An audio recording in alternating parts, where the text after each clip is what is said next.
കർണാടക മുഖ്യമന്ത്രി സിദ്ധരാമയ്യ ഭൂമി കുംഭകോണ കേസിൽ കുടുങ്ങുമോ? പൊതുഖജനാവിന് 4000 കോടിയുടെ നഷ്ടമുണ്ടാക്കിയെന്ന് ചൂണ്ടിക്കാട്ടി മലയാളിയായ TJ എബ്രഹാം അടക്കം 3 പൊതുപ്രവർത്തകർ ലോകായുക്തയിൽ നൽകിയ പരാതിയിൽ മുഖ്യമന്ത്രിയെ പ്രോസിക്യൂട്ട് ചെയ്യാൻ കർണാടക ഗവർണർ താവർചന്ദ് ഗെഹ്ലോട്ട് അനുമതി നൽകിക്കഴിഞ്ഞു. 1988 അഴിമതി നിരോധന നിയമത്തിലെ സെക്ഷൻ 17(218) പ്രകാരം മുഖ്യമന്ത്രിക്കെതിരെ പ്രോസിക്യൂഷന് അനുമതി നൽകണമെന്ന അഭ്യർത്ഥനയിൽ കോമ്പിറ്റന്റ് അതോറിറ്റിയുടെ തീരുമാനത്തിൻ്റെ പകർപ്പ് ഗവർണറുടെ ഓഫീസ് പരാതിക്കാർക്ക് കൈമാറി. ഭാരതീയ നാഗരിക സുരക്ഷാ സംഹിത 2023 പ്രകാരം ആരോപണ വിധേയമായ കുറ്റകൃത്യങ്ങൾ പരാതിയിൽ പരാമർശിക്കുന്നതായും ഗവർണറുടെ ഓഫീസ് വ്യക്തമാക്കുന്നു.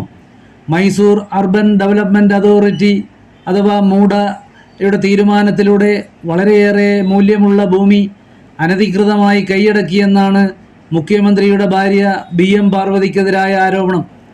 മുഖ്യമന്ത്രി സിദ്ധരാമയ്യയുടെ ഭാര്യ പാർവതിക്ക് ഭൂമി അനുവദിച്ചത് നിയമവിരുദ്ധമായാണെന്നും ഇത് ഖജനാവിന് 4000 കോടി രൂപയുടെ നഷ്ടമുണ്ടാക്കിയതായുമാണ് എബ്രഹാമിൻ്റെ പരാതിയിൽ പറയുന്നത്.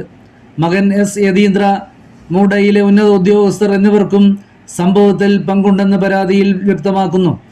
എന്നാൽ 1998 തൻ്റെ ഭാര്യയ്ക്ക് അവരുടെ സഹോദരൻ മല്ലികാർജുൻ സമ്മാനിച്ചതാണ് ഭൂമിയെന്നാണ് മുഖ്യമന്ത്രി സിദ്ധരാമയ്യ അവകാശപ്പെടുന്നത്.